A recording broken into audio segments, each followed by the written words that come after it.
হরি বল, হরে কৃষ্ণ। কেমন আছে সবাই? আমি ভালো আছি। আজকে ভগবানের জন্য রান্না করব করলা আলু ভাজা আর ডাল আর বরবটি ভাজা। শুধু বরবটি বাদাম দিয়ে ভেজেছি।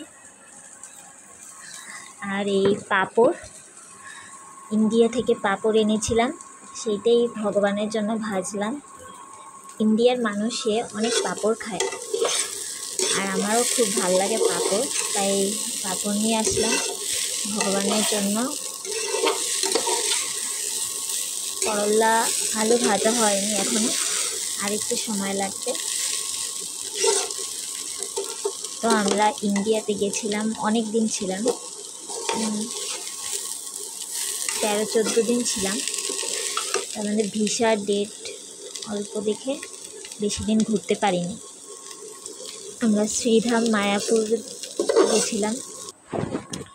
সেখানে রাধা মাধবকে যে এত সুন্দর লাগে দেখতে, অপূর্ব দর্শন, বলে বোঝানো যাবে না।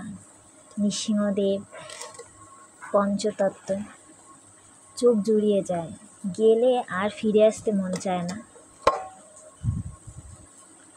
তো এখন ভগবানের জন্য অন্ন বাড়লাম। ভাতে পেঁপে আর করলা সিদ্ধ দিয়েছিলাম, সেটাই দিলাম ভগবানকে। আজকে আর মেখে দেইনি, আজকে গোটাই দিয়ে দিলাম, একটু তেল দিয়ে দিলাম।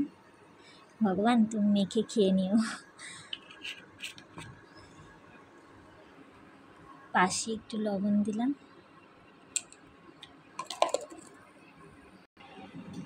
বরবটি ভাজা, এটা আমি বাদাম দিয়ে একটু মাখা মাখা করেছিলাম।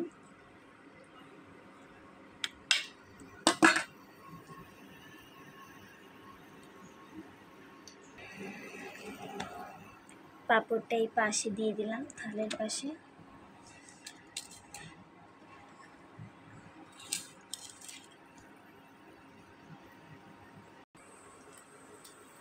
করলা আলু ভাজা দিয়ে দিলাম।